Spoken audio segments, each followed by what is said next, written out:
Οι άνεμοι του χρόνου της Ελένης Σαμαδού.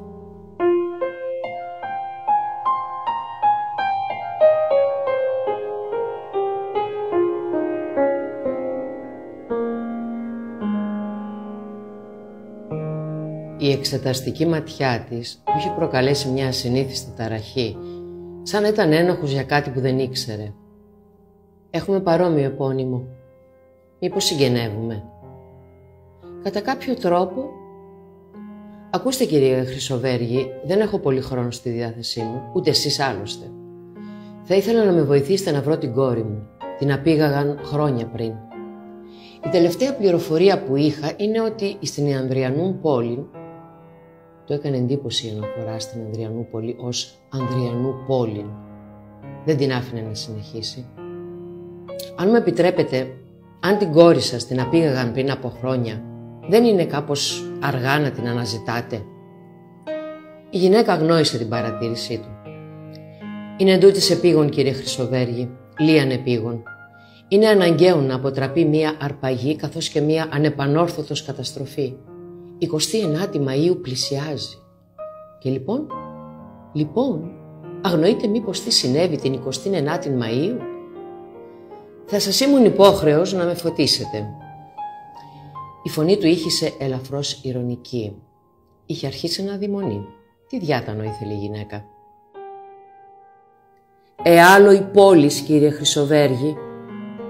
Τι σχέση έχει η υπόθεσή σας με την άλωση της Κωνσταντινουπόλεως που συνέβη 546 χρόνια πριν? Θα εννοήσετε αν μου επιτρέψετε να ολοκληρώσω. Η απαγωγή της κόρης μου, όπως σας είπα, έγινε προ πολλών ετών, κατά ακρίβεια, κατά την άλωση. Η γυναίκα ήταν σαλεμένη σίγουρα. Τι του έλεγε τώρα? Να αναζητήσει την κόρη της που την απήγαγαν κατά την άλωση της Κωνσταντινούπολης? Να ξεμπλέκει το γρηγορότερο μαζί της. Γιατί εκπλήτεστε, κύριε Χρυσοβέργη? Προχθές το βράδυ στην τηλεόραση δεν μου δώσατε την εντύπωση ότι είστε από αυτούς που δεν πιστεύουν στην κβαντική θεωρία? Έχω λάθος? Γιατί τώρα αρνείστε να δεχτείτε πράγματα που εκ πρώτης όψεως σας φαίνονται απίστευτα, όπως το να είναι ο Μεμέτης ο άρπαγας της κόρης μου? Λίγα κακουργήματα έχει διαπράξει.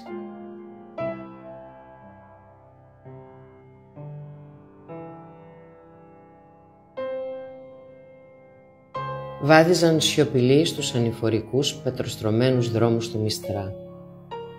Το φεγγάρι δεν είχε δύσει ακόμα και τους έδειχνε το δρόμο. Μια κακοστρωμένη πέτρα έκανε την Ανέζα να παραπατήσει και θα έπεφτε αν δεν τη συγκρατούσε την τελευταία στιγμή ο Αλέξιος. Την κράτησε σφιχτά από το χέρι και δεν το άφησε όταν ο κίνδυνος της πτώσης είχε περάσει. Εκείνη δεν το τράβηξε. Συνέχιζαν την ανηφορική πορεία τους πιασμένοι χέρι-χέρι. «Πότε ήρθες?» τον ρώτησε κάποια στιγμή. «Το πρωί», έφερε το μήνυμα του δεσπότη. «Δεν έστειλε αγγελιαφόρο?» «Προσφέρθηκα να έρθω εγώ. Είπα πως ήθελα να δω τον Πλήθωνα για κάποιο θέμα νομικό». «Α, δεν ήταν αλήθεια?» «Εσένα ήθελα να δω». «Να σε ξαναδώ». Η ανάσα της κόπηκε, όχι από την απότομη ανηφοριά. Τα δάχτυλά της σαν από μόνα τους μπλέχτηκαν στα δικά του. Εκείνος τα έσφιξε δυνατά. Δεν ξαναμίλησαν. Στην πόρτα του σπιτιού της σταμάτησαν. Ελευθέρωσε το χέρι της και προσπάθησε να ξεκλειδώσει. Τα χέρια της όμως έτρεμαν. Της πήρε το κλειδί και άνοιξε εκείνους. «Και τώρα?» «Τι?» «Καλόν ύπνο», έκανε εκείνος και ετοιμάστηκε να φύγει. «Είμαι μόνη στο σπίτι, η σπιτονικοκυρά μου λείπει». Γιατί το είπε? Ήταν πάνω από τις δυνάμεις της, δεν ήθελε να φύγει. Κοντοστάθηκε και την κοίταξε χωρίς να μιλά. Τα μάτια του τη ρωτούσαν. «Το θέλεις τα αλήθεια?» Τον κοίταξε και εκείνη σταθερά. «Το θέλω», φώναζε η ματιά της και έκανε στην άκρη για να τον αφήσει να περάσει. Με μια κίνηση απρόβλεπτη ο Αλέξιος έσκυψε και τη σήκωσε αγκαλιά. Σαν νύφη αγκαλιά την έφερε στο σπίτι. «Είμαι νύφη, γυναίκα σου, Αλέξιε. Με φέρνεις πρώτη φορά στο σπίτι μας. Είμαι δική σου. Μόνο δική σου. Για πάντα».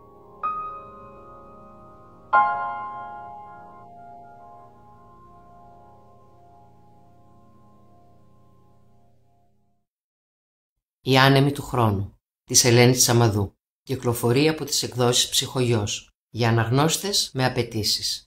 Επισκεφτείτε τα βιβλιοπωλεία, είναι εστίες πολιτισμού.